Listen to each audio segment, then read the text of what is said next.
Hi everyone, I'm Gabriel Pereira. I am your host of A Modern Animal. In this podcast, myself and my friend Dr. Mike Woodrow will be digging into all things related to the life of a modern animal. Cats, dogs, horses, and the occasional fish, we will cover it all, building on Mike's more than 35 years of experience as a veterinary surgeon in Australian country practice, suburban practice, and more recently as the owner of businesses across the pet care space. Hey you guys, welcome back to another episode of A Modern Animal. I'm Gabe Pereira, your co-host with the illustrious, the nefarious Dr. Michael Augustus Woodrow. Is that actually your middle name? It's not, and some of those words that you're using, I've got no idea what they're talking about. But I'm glad to be here. In fact, I'm super excited because today we are talking all things cats. You've been asking for this for 5 months. I think since we started, you've kind of said, "Gabe, that's a lot of dogs, mate. You know, I know there's a bias, but can we please do some cat?" Yeah. And I'm just looking for a proper representation for my full household who have been speaking to me on this topic. And what a privilege for us to welcome into this space. Chris, O'Neill, welcome. Yeah, thanks guys. It's great to be here.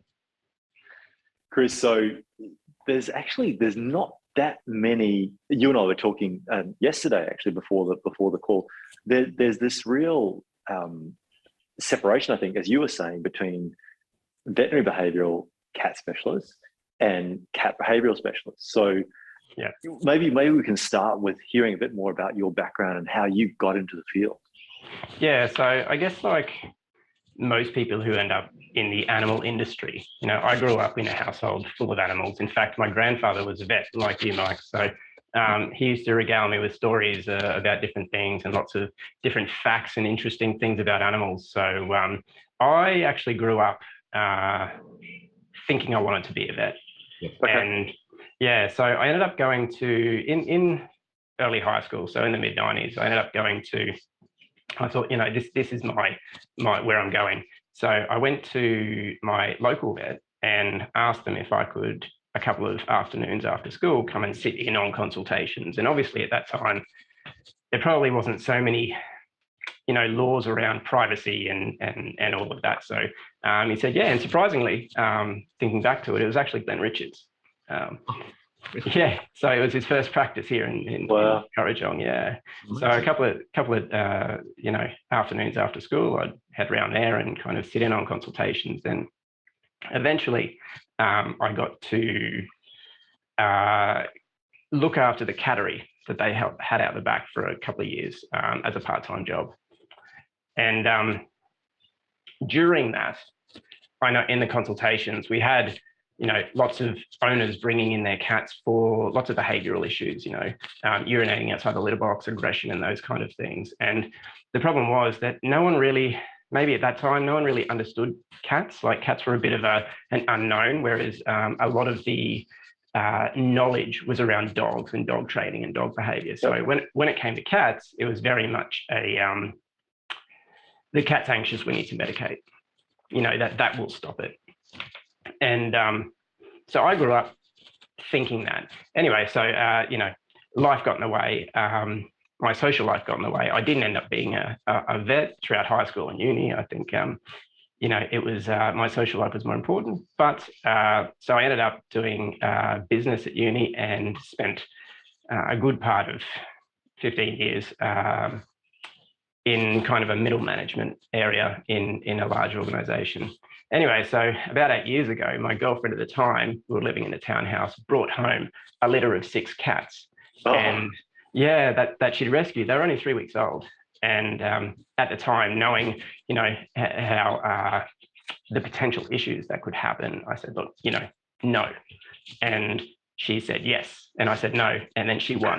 So we ended up having 6 cats that we looked after until we were rehoming.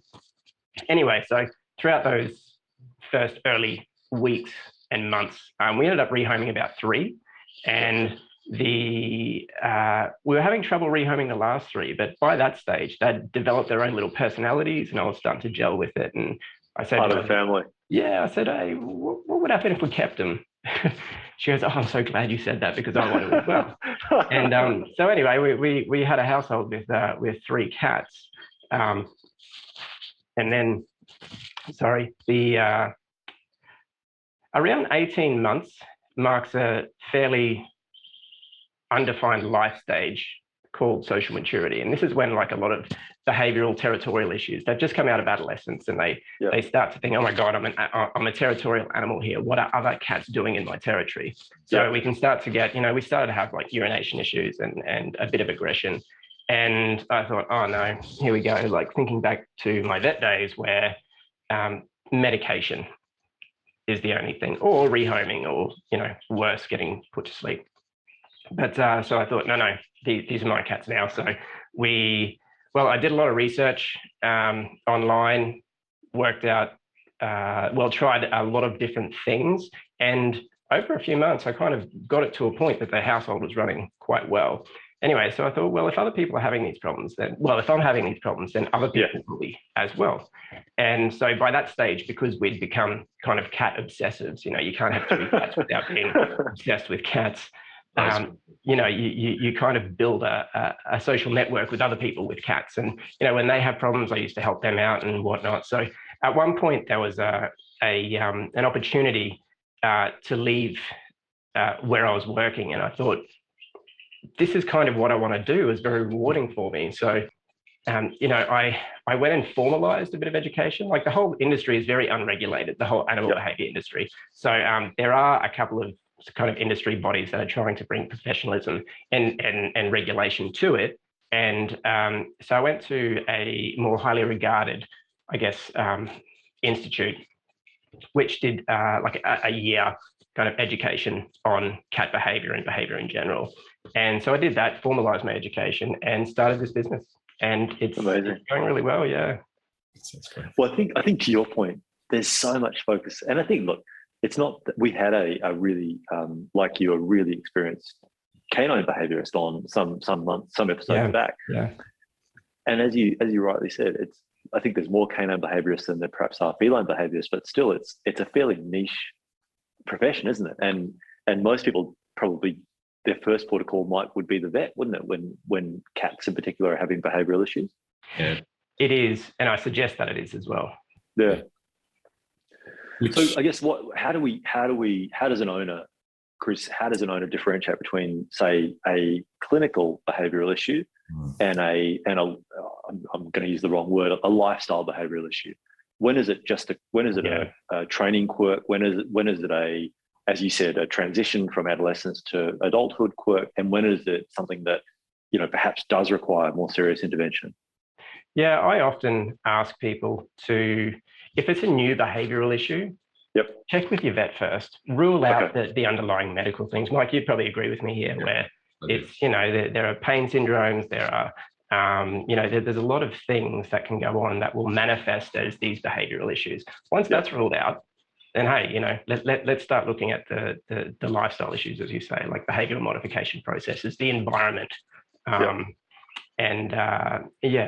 So I always say, like, try to get a vet's opinion first, and then come to me. And I'll have vets referring to me and all of that. So what do you see? Like, what are the issues? I mean, Mike, this is a good one for you as well. What would you see in practice? And then I guess, Chris, what do you see in practice as what are the top 5, top 10 issues?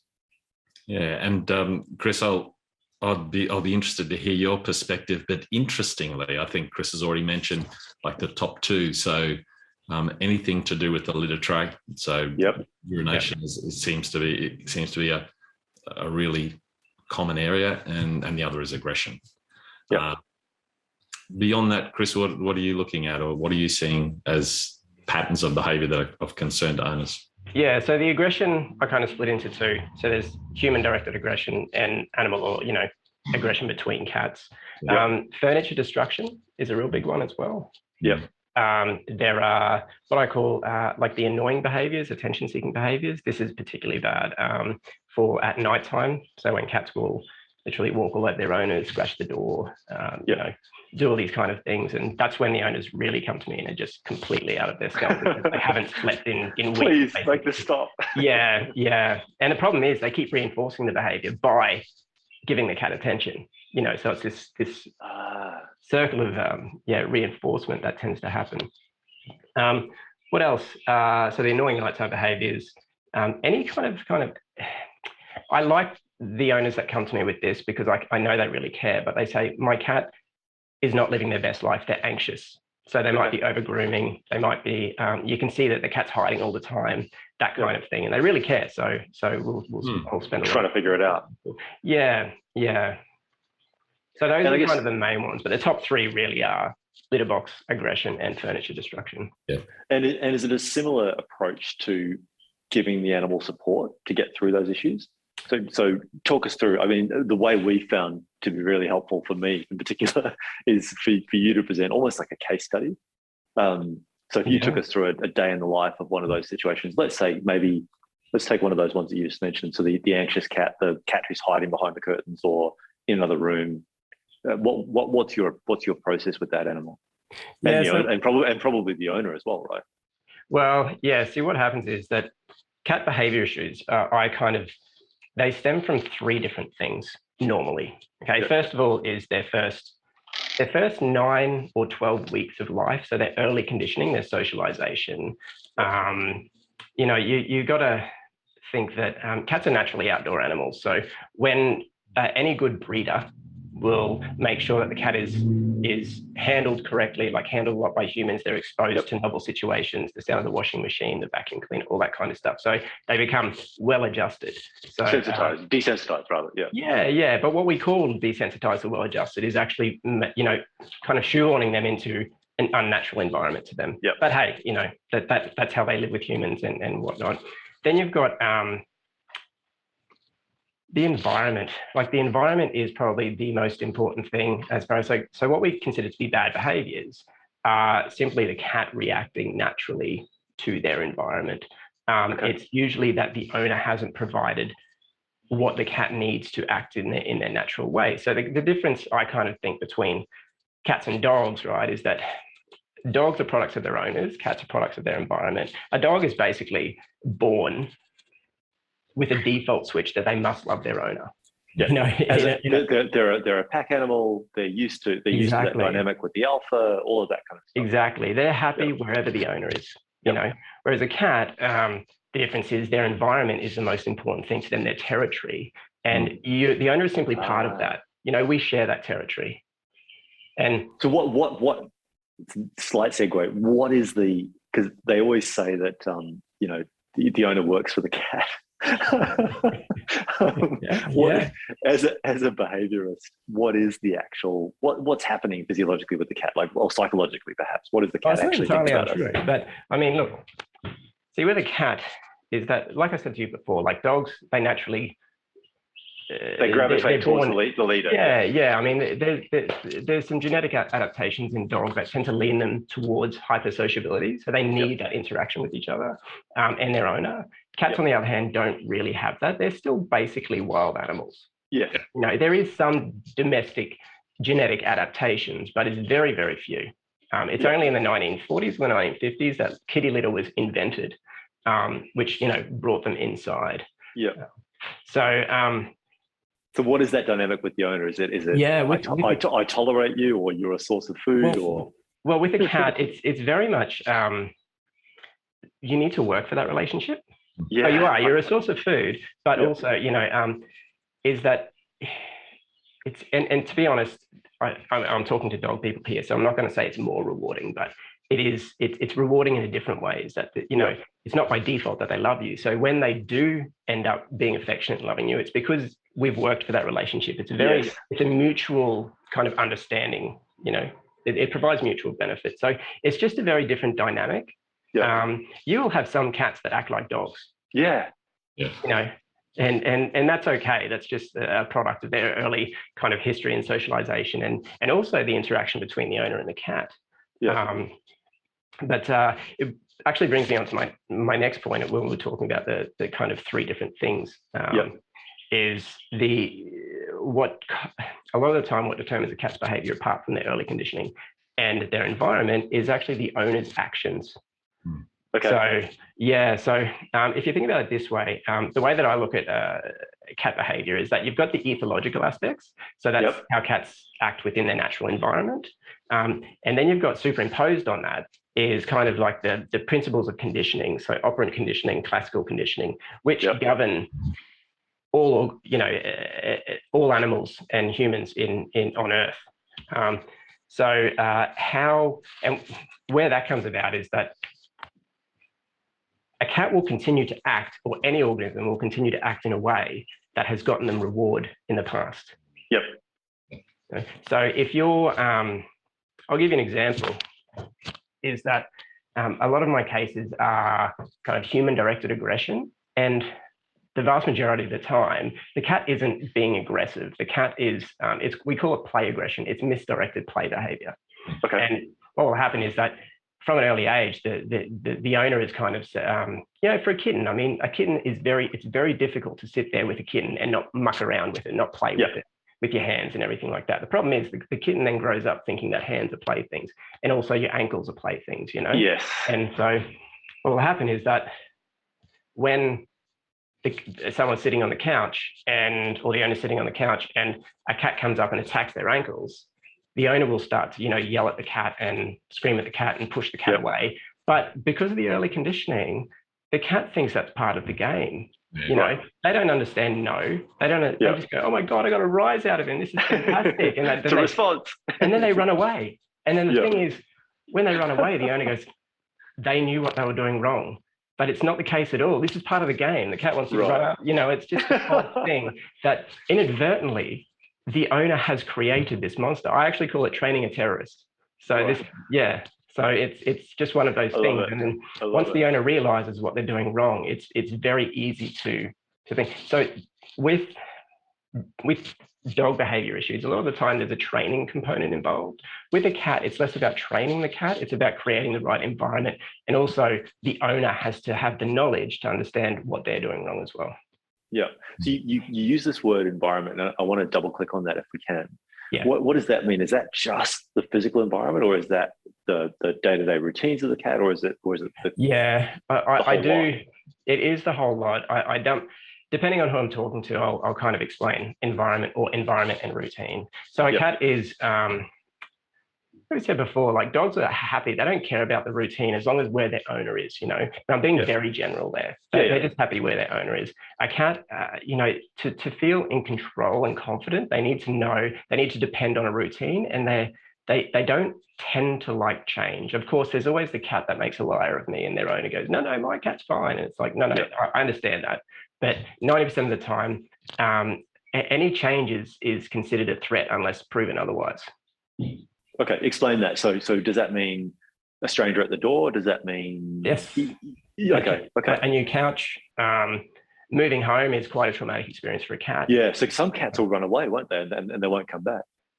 Well, I think it's just a matter of that. It's not running away because they don't like it. They're probably trying to find the old place. That kind of thing. Because they're, like I said to you before, their territory is the most important thing to a cat. Yes. And so to be removed from that can be quite traumatic. Some cats who have had, some cats live on boats, and some cats will happily go to the beach, and other, you see it on Instagram all the time. That's fine. That's really a product of their early conditioning. But most of the cats, a dog is a product of their owner. A cat is kind of like a product of the house. Okay. Yeah. So you've got a new kitten, and your example is a great one of the three new kittens coming home. Yeah. What is a new pet parent or a pet parent who's got a new cat? What's best practice? What should they be thinking about?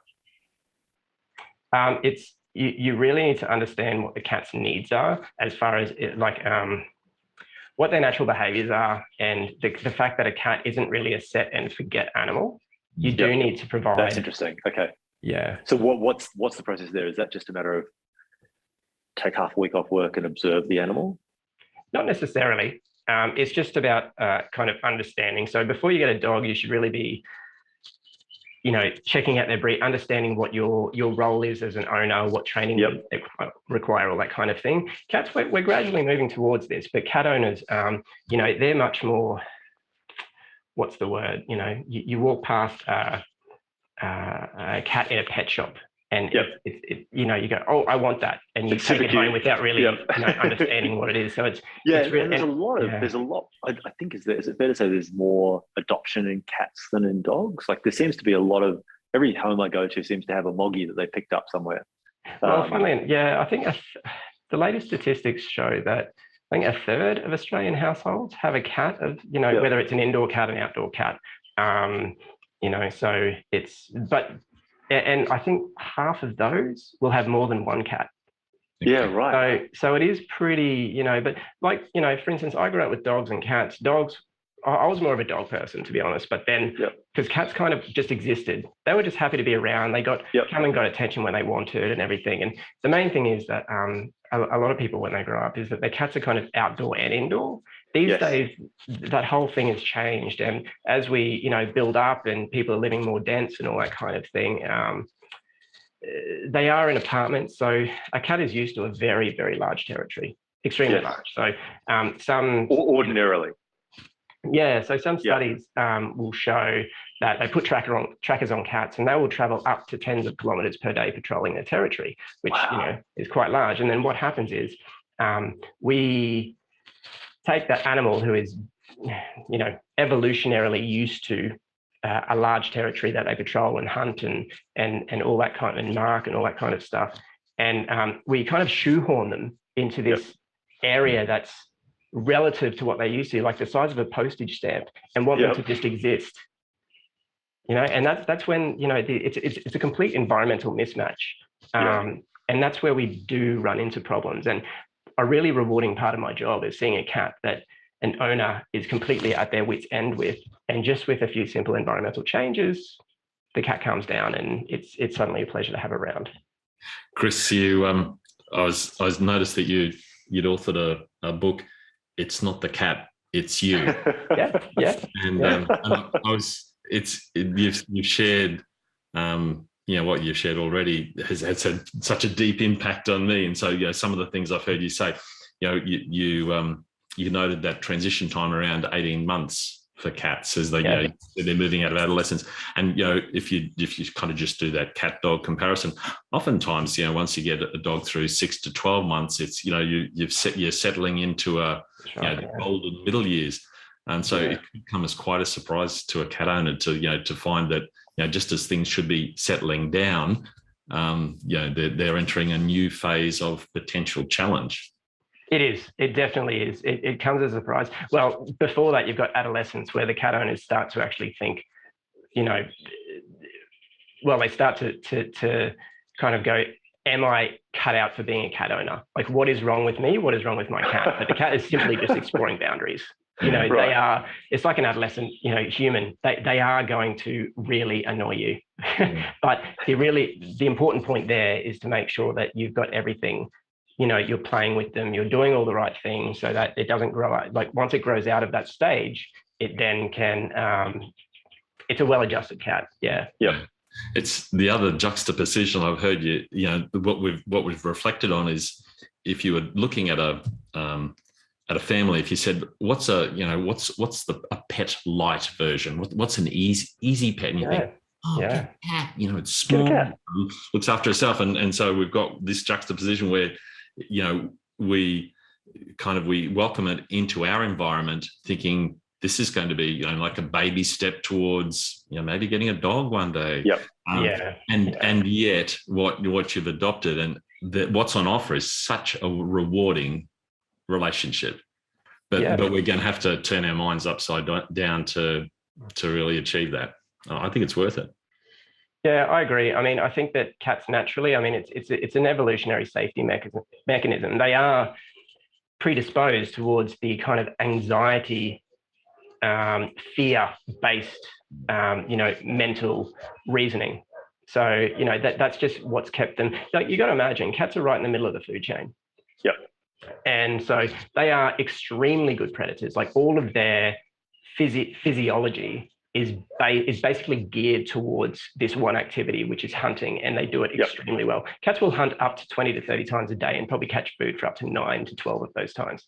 So it's an extremely if they're left to patrol in the wild. Yeah, this is what we call unowned cats, right? So just cats in their natural environment. But they're also prey for larger animals. So, you know, they've evolved a number of predispositions to kind of help with that. And a lot of the time, you know, that is extremely good hearing. Like they are scatty. When I say scatty, it's like they are, when they're in that mood, they are extremely sensitive. And I don't say sensitive. Hyper aware. Yeah, not like they're going to cry at a romantic comedy, but it's more they're completely super aware of their environment. And that's Mike. Yeah, you know, and that's why they'll be looking at things that you can't see. And some people go, like, oh my God, there's a ghost in the house. And it's like, no, the cat can actually probably hear something in the wall. You know, but you can't hear it. Yeah. So they are. I can see where you're going with that, Mike, and it does appear that way. Yeah, I'm thinking that with to most of our conversation so far has been about a cat that's been welcomed into an environment and how can we make that healthy, a really healthy experience. But then you were highlighting, you know, change, and you know, so one of the things that we've many pet owners have experienced is welcoming a second cat in, or you know, blended families and things like that, which then can just tend to escalate what might have otherwise been a healthy situation or a borderline situation suddenly can become explosive. So what's the way to manage that? Like how, again, it's always easy to comment theoretically, right? Which I hope we're not doing. But you know, to Mike's point, so let's use a really classic example. A couple has a couple of cats, and then thankfully one day they have a child. You know, and you hear these stories about the cat kind of at the crib, kind of looking in and feeling threatened by the new arrival. What can someone do? What could that couple do in that situation? It's a good question. It's more that, like, there's probably two things we can talk about here. Number one is that what can they do before you know, the baby comes home, and that's kind of to make sure, which they do, like all the furniture is set up. The cat understands that, you know, this room is now part of the, you know, there's a crib in there and all that kind of stuff. If they really wanted to help the cat, because just remember at this point in time, when people are having children, like the cats tend to be on the back burner. So they're not thought about as much. But, you know, for a couple that really wants to make sure that their cat is okay with it, is that they can start bringing, like, well, the mother's still in the hospital, they can start bringing some of the babies, anything with the baby's scent on it, back home, and putting that in a non-threatening position for the cat, like not near their food or anything like that. And the cat just can start to be desensitized by the smell. You know, but look, in the end, life is messy. You know, the indoor environment is stressful for a cat if you don't create it correctly. And we can't be without stress within our lives. So there will be some stress for a cat when a baby comes home. The main thing is for a cat is to make sure that your routine is still on point. Like don't start forgetting to play with the cat because the baby's there.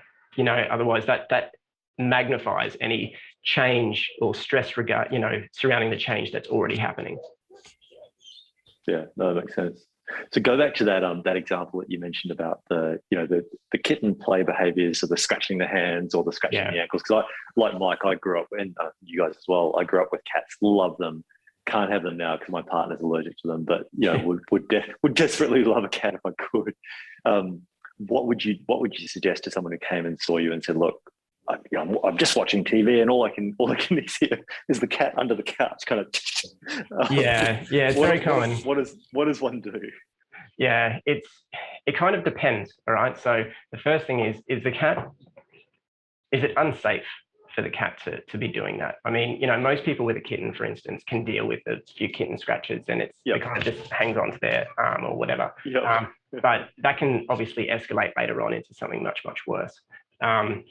But first of all, you've got to understand kind of both sides of the behavioural equation, like what happens before the behaviour and what happens after the behaviour. So before the behaviour, there is a lot of things going on in the cat's mind, like what is the cat's feeling or thinking, and what is the trigger for that behaviour. And after the behaviour, it's like, what are you doing after the behaviour that might continue to reinforce it? Okay. So before the behavior, kittens need play. Like they are they're balls of energy. So you need to have routine play, maybe 3 or 4 times a day. It just has to take 10 minutes. It's not like a really big deal. And that hopefully, like a worn out cat is a well-behaved cat, right? So, as long as you play with them, that kind of takes care of the cat, his high energy state and stuff like that. Then there's the trigger. So for instance, my cat, Max, who, he was a rescue and he has obviously been played with like that. And so he kind of leans towards attacking me at certain times. And one of those times is when I'm on the phone. And it's because what happens is when I'm on the phone, I pace. I don't sit still. So I tend to pace up and down the hallway and while I'm talking. And as I'm walking past, say, the kitchen table, he's under there going, "This is fantastic." All he can, from his perspective, he can just see me walking up and down and talking to myself. He just sees the bottoms of your legs. Yeah. And he thinks that it's playtime. So I've got to, that's me, I've got to try and understand that and limit that when possible. But as far as what happens after it, this is really important because any behavior that's reinforced will continue. Yeah. Okay. This is pure operant conditioning. Now, people think that they're not reinforcing it because they're yelling at the cat, they're swiping at the cat, telling it to get off and all this kind of stuff. But that's all part of the game, as we spoke about before. So the ideal thing, provided it's safe, is to do nothing. If the cat attacks you, wraps around you, then is literally to sit there, like stay still. And but this is like, there's a huge caveat here, and that is only if it's safe. If you've got a cat that's drawing blood, you might have some medical issues which predispose you to infection, all that kind of stuff. Like, don't be sitting there while the cat's, scratching you. But if you can deal with it, then that's cool. Sometimes I tell people for the next 2 weeks to have to wear long clothes around the house. Thick socks or whatever. Yeah. Depending on where they're attacking you. And usually within 2 weeks or so, that behavior will start to stop if you completely ignore it. Now, so would you in that situation, would you just, take their claws off you and put them back down, or nothing? Okay. You don't want to react. Basically, it's called an extinction protocol. So 3 things can happen after a behavior. You can reinforce it, you can punish it, or you can extinguish it. Reinforcement is it's fine. That's giving the cat what it wants. Punishment has been shown to be not as effective as reinforcement. Thing is with punishment is that for it to be effective, you have to do it every single time.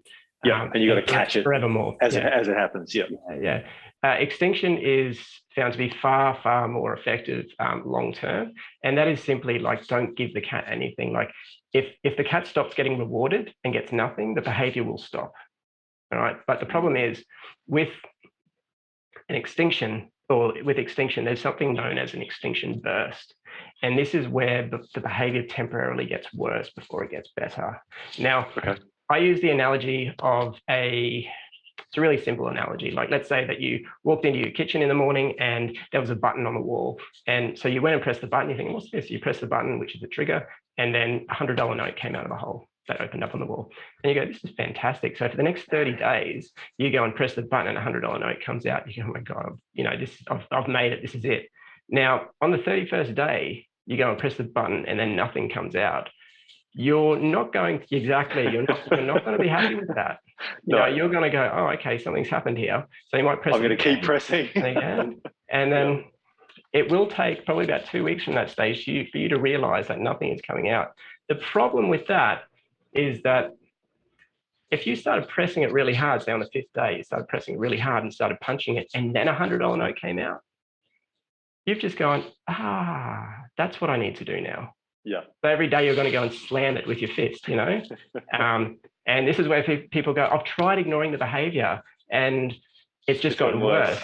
Exactly. And then so this is where knowledge is king, right? So once people understand this operant conditioning, they can start to really go, so I do need to it's 100%. It's 100% compliance. You need to comply 100% for this to work, but it will work. Yeah. Chris, just thinking about if we can change gears, I'm thinking about, I was so interested in what you're talking about, the environment and how really we're containing a widely roaming animal into a very small space. I'm just wondering if have you seen any advantages where people have created outdoor runs or things like that? Things that... Absolutely, I love them. I love, really? Obviously, like there's a lot of people that can't because they live in apartments, but I'm a huge fan of like kind of outdoor enclosures, and ideally it would be an enclosure that the cat can go out by itself, rather than the owner has to pick it up and take it out. Yeah, because what tends to happen there is the cat gets used to this. If they have to pick it up and take it out, the cat gets used to this routine, and one day the owner can't do it, and then suddenly the cats get stressed out. Yeah. So thanks, Chris. Big fan. So that could be a run on a balcony, for example. Yeah, it can. There are a couple of companies like catnets.com that do have these, the netting and everything that you can do. Yeah. Yep. That's brilliant. Thanks. And is it? I mean, this is something that unfortunately we had a cat pass away because we were in an apartment and the cat at that time was allowed to sort of roam around and so on. We were not on a main road, but we were close to a main road, and so this animal eventually just decided, okay, it's going that way one day, and unfortunately got hit by whatever it was. What do we do? I mean, we're all increasing, as you said earlier, living in increasingly sort of metropolitan environments. How can we make sure that sort of stuff doesn't happen, or can we? Well, you can by keeping them inside, but then you've got I try not to get into this argument, indoor versus outdoor, only because I'm an advocate for indoor cats, right? Because I, for a number of reasons, longevity, risk, and all that kind of stuff. But to be honest, cats are outdoor creatures. That they are largely, as Mike said before, like widely roaming creatures. And it is honestly one of those things, as a vet said to me one day, is that as a cat owner, you accept the risk. A metropolitan area is risky business for this animal. Yeah, because of cars and dogs and all that kind of stuff. But it's some depending on where you read, some statistics will suggest that outdoor cats will live 2 to 5 years and indoor cats will be 10 plus. But right, okay. Is that 2 to 5 years a better quality of life? I don't know. Yeah. Chris, just one other really hot topic area would be, and we've touched so many useful ones today, but it would be introducing another cat into a household. Yeah, big deal. Big deal. Yeah. Is it really? Because of this territorial thing? It is, because they are a territorial animal. But, I mean, you got to also remember that a well-adjusted cat that's been socially conditioned from an early age is going to be far more accepting of another cat in their environment. But naturally they aren't. I mean, cats, you remember their environment's quite large and their territory is quite large naturally. But they will have overlapping territories. So it's not like one cat has ownership of only one territory. But what determines how many cats and how much overlap there is how many resources are in the environment. So that's, food, water, and if we're talking about indoor, it's, litter boxes, elevated space, so cat trees, all that kind of stuff. So if you're trying to shoehorn 2 cats into an apartment that has 1 food bowl, 1 litter box, and no cat trees, there's no chance. Yeah. Right. Often think they've got this proximity alert thing going on in their brains. It's blaring all day. There's not someone else in my space. Some people are incredibly lucky. They will just plonk another cat in the household and they kind of get on. But it's so really what needs to happen is kind of 2 things. This is where a lot of people forget the first bit is you need to set up the environment. So, for a harmonious multi-cat household. But secondly is to have like a really robust introduction process. Yeah. Which it focuses on, desensitization and counter conditioning principles, which, if you go online, you'll be able to, I'm happy to talk through mine, but it is quite detailed. So it might be for another day, but But it sounds like to both your point and Mike's point, if they have their own set of stuff or their own part of the house or their own cat climbing pole and bowl and everything else, that's a good start. Is that fair to say? It's not so much that they have their own, but they have enough. So cats are more likely to accept being in an environment where there's enough resources to go around. So cats will time share things. It's not like... Oh, really? Yeah. So like, at one part of the day, one cat might be on the cat tree Yes, you know, I've that in seen the that lounge room, actually. and the other part, Yep. it might be another cat. So they will timeshare, and they have a very good kind of traffic light system in order to do that. Okay. I love it. I want to talk about diet for a second. So, I mean, you know a heck of a lot about cats. Is there any particular, and we all know that owners feed, pet parents feed just about everything, whether it's raw, whether it's kibble or whatever. Have you seen any sort of correlation between behavioural issues and a specific diet? Kind of. So Okay. I'm not a vet, so I can't comment on the nutrition aspect or Yep. any of that when it comes to diet. I'm a little bit more holistic. Like I kind of think that wet food is better than dry food. Let's talk about, for instance, cats are what we call obligate carnivores. So they Yep. need to eat meat. Yep. When I see cats go on primarily wet food or even raw food, and I never suggest going raw without talking to your vet first. It's just one of those things. Yep. I have seen a number of issues that correlate, the decrease in issues that might correlate with that as well, including in my Yep. own cats. I just figure that they don't have as much of the, I guess, digestive machinery to deal with high carbohydrates, which Yep. kibble, kind of provides. And dogs are much more flexible in that way. But for Yep. cats, being obligate carnivores, and who knows? Is it causing issues with their neurotransmitters and stuff like that? I don't know. But from a completely observational point of view, observational, anecdotal, Yep. yes, I have seen improvements by moving towards a much more moist diet, which naturally includes more meat. Yep. No, it intuitively makes sense. And I think, Mike, that's been your experience as well. Yeah, certainly concur. I like the way that Chris described it. They're in some ways they're a very simple animal designed for Yep. a pretty simple protein based. Yeah. So if you look at the alimentary tract, so if you're going to be putting different things in, that's going to be causing upsets. Very good. What have we missed, Chris? What areas should we be chatting about that we haven't covered yet? Probably more so, I'm thinking about for any cat owners that might actually think how to set up their environment.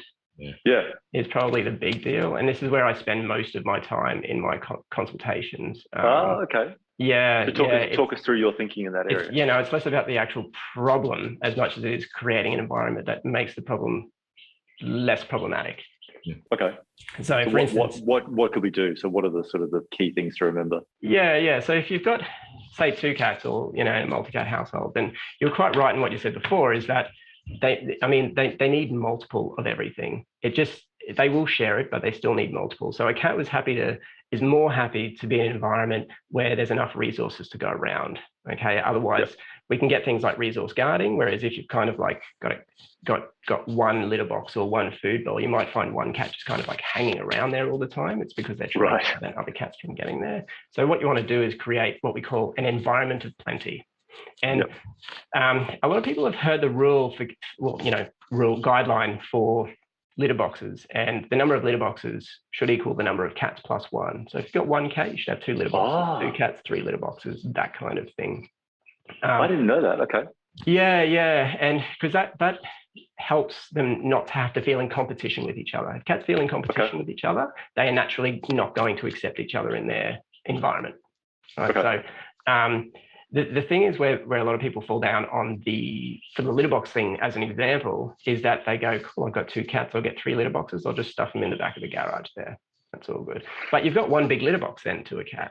Yeah. There's only one location. So you might find a cat just kind of like hanging around the door to the garage or something, and then you get cats going outside the litter box on the couch and all that kind of stuff.